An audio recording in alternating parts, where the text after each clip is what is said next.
Hello all, welcome back to CS knowledge. जैसा कि आपने देखा होगा कि आज जो हमारा वीडियो है वो थोड़ा सा डिफरेंट होने वाला है। डिफरेंट इस वजह से होने वाला है क्योंकि राजस्थान का जो भी नाम वगैरह हमारे दिए हुए हैं वो कुछ सिमिलर्स हैं। जैसे मान लीजिए मैं आपको यहाँ पे दो नाम बताऊँगा, वो दोनों के दोनों नाम, ये बांगड़ और वागड़, ये दो प्रकार के नाम हैं। देखने में सिमिलर नेम्स हैं पर दोनों की स्थिति राजस्थान के अंदर उनके जो प्राचीन स्थल है, जो उनका पौराणिक जो पुराना प्राचीन चला आ रहा है उसके हिसाब से इन दोनों की स्थिति अलग अलग है। इसी प्रकार राजस्थान में कई ऐसे नाम हैं जो लगभग देखने में सिमिलर लगते हैं लेकिन उनकी स्थिति थोड़ी सी अलग अलग है। तो अभी मैं यहाँ पर आपको लिख के बताने वाला हूँ वो कौन कौन से नाम हैं और फिर हम उनको मैप में देखेंगे कि उनकी पोजीशन कहाँ पर रहती है।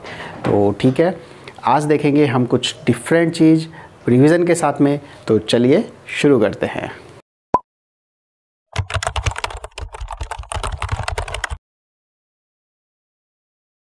तो ये मैंने कुछ यहाँ पर नाम लिखे हुए हैं, सिमिलर से नेम है, भौतिक नाम है जो मैंने यहाँ पे लिखे हैं, पुरानी रियासतें हैं। तो इसमें देखिए सबसे पहले हम यहाँ पे देखेंगे ये हमारा काशी है। काशी कौन सी है? एक तो उपकाशी है जो कि नागौर में मिलती है। इसके बाद में छोटी काशी बोला जाता है जयपुर को, काशी यहाँ पर बोला जाता है बूंदी को, और ये एक लोधी काशी है, ये है बांसवाड़ा के अंदर। तो चार जगह है यहाँ पे, छोटी काशी और काशी उपकाशी ये सब है। इसके अलावा यहाँ पर हम देखते हैं, उसके बाद में हम देखते हैं, ऊपर से शुरू करते हैं। योध्या प्रदेश है, जांगल है, अहिचपुर है। ठीक है, योध्या प्रदेश बोला जाता है हनुमानगढ़ के क्षेत्र को, और ये इसका कुछ इलाका जो हरियाणा से सटा हुआ है उसको राठ प्रदेश भी बोलते हैं। जांगल प्रदेश बोला जाता है यहाँ पे हमको बीकानेर को जांगल प्रदेश बोलते हैं। और जो अहिचपुर है ये बोला जाता है नागौर को। ठीक है, सपालदंश भी इसको यहाँ पे बीकानेर को बोला जाता है। उसमें देखिए बांगड़ में यहाँ पे ये साइड का इलाका है जिसमें आपके सीकर, नागौर, पाली और झुंझुनू का इलाका आता है। वहीं इसके सिमिलर जो नाम है आपका ये वागड़ आपका आता है डूंगरपुर और बांसवाड़ा। ठीक है, तो दोनों के नाम सिमिलर है पर बांगड़ होता है, बांगड़ में बोली भी होती है, बागड़ी बोली होती है। वागड़ में भी ऐसी होता है, वागड़ में बोली पाई जाती है वागड़ी बोली, पर वागड़ संबंधित है डूंगरपुर बांसवाड़ा से। और ये है आपका इसमें मध्य राजस्थान, थोड़ा शेखावटी और थोड़ा पाली नागौर का इलाका।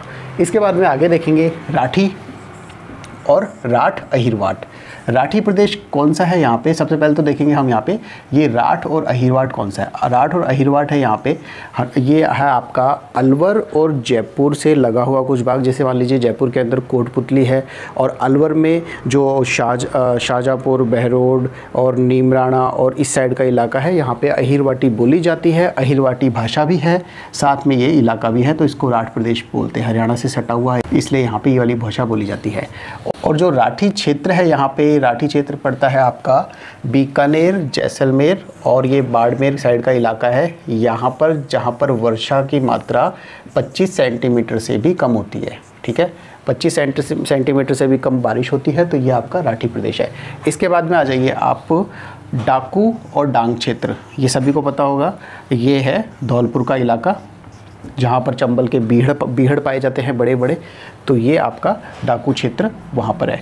इसके अलावा देखिए मरु होता है आपका सिंपल थार का रेगिस्तान, और मेरू है का संबंध आपका यहाँ से है अरावली से। ठीक है, पर्वत और रेगिस्तान। इसके बाद में शेखावटी का रीजन आपको सबको पता है, सीकर, झुंझुनू, चूरू, शेखावटी का ये रीजन हो गया। ठीक है, इसके बाद में जो तोरावटी क्षेत्र है, देखिए तोरावटी क्षेत्र है ये आपका पड़ता है झुंझुनू से। सीकर में देखिए रेवासा, सीकर, खंडेला से, वहाँ से जो कांतली नदी निकली हुई है, कांतली नदी के किनारे गणेश्वर सभ्यता है। कांतली नदी सीकर झुंझुनू को दो भागों में डिवाइड करती है। तो वो जो यहाँ से कांतली नदी निकली है और आगे जा कर के चूरू की सीमा पे जाके समाप्त हो जाती है, तो ये जो इसका बहाव क्षेत्र है इसको बोला जाता है तोरावटी क्षेत्र। ठीक है, तोरावती क्षेत्र इसका बहाव क्षेत्र माना जाता है कांतली नदी का, जिसके किनारे पे गणेश्वर सभ्यता विकसित हुई थी। ठीक है, तो ये तो आपका हो गया यहाँ तक। इसके बाद में आ जाइए आप मेवात और मेवल। मेवात क्या है? मेवात है अलवर और भरतपुर में जो इलाका है मेवाती, वहाँ पर है मेवाती इलाका। ठीक है, तो वो प्रदेश मेवात प्रदेश कहलाया जाता है। इसके बाद में ये है आपका बांसवाड़ा, डूंगरपुर के मध्य का जो पहाड़ी क्षेत्र है, ये आपका डूंगरपुर, ये आपका बांसवाड़ा, इसके मध्य का पहाड़ी क्षेत्र, इसको बोला जाता है यहाँ पे मेवल क्षेत्र।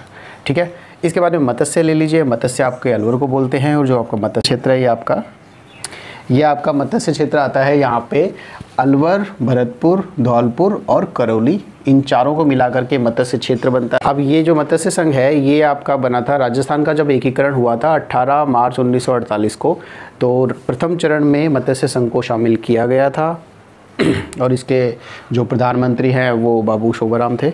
चलिए ठीक है, ये इसके बाद में आगे देखते हैं। ब्रजनगर है, ब्रजनगर और ब्रजनगर, एक तो ब्रजनगर आपका पड़ता है झालारा पाटन में, झालावाड़, और एक आपका पड़ता है ब्रजनगर में। ठीक है, ब्रजनगर पड़ता है आपका ये भरतपुर में, यूपी से मथुरा से लगता हुआ है, तो ये आपका ब्रजनगर है। ठीक है, इसके बाद में शिवी जनपद है, शिवी जनपद आपका पड़ता है चित्तौड़गढ़ में, और इसके बाद में ऊपर माल का इलाका है यहाँ पे, ये आपका पड़ता है भीलवाड़ा में।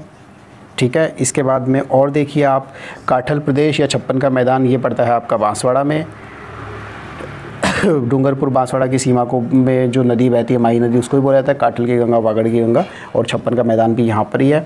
इसके बाद में देखते हैं चंद्रावती, उड़िया का पठार, जाबलीपुर और नेहर सत्यपुर, ये आपका नेहर सत्यपुर पड़ता है सांचौर जो कि जालौर के अंदर है, तो ये, और जबाली ऋषि हुए तो उन्होंने तपस्या करी थी, उसी से उनका नाम जो पड़ा वो पड़ा है जालौर ज़िले का नाम, तो जालौर ज़िले को ये बोला जाता है। ठीक है, इसके बाद में हम देखेंगे भोराट का पठार और भोमट का पठार।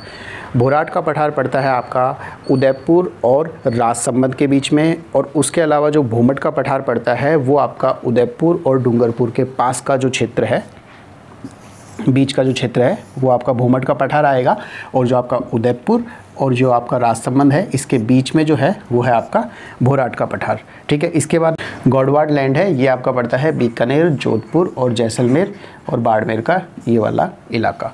ठीक है, इसके बाद में मांड प्रदेश आपका पड़ता है जैसलमेर के अंदर, मरु त्रिकोण बोला जाता है बीकानेर, जैसलमेर और जोधपुर को। मेरवाड़ा है जो अजमेर और पाली के बीच में जो पर्वत है, जो पहाड़ है, उनको बोला जाता है मेरवाड़ा की पहाड़ियाँ। इसके अलावा राजसमंद, उदयपुर और चित्तौड़गढ़ का कुछ भाग, कुंभलगढ़ और इस साइड का इलाका ये मेवाड़ कहलाया जाता है।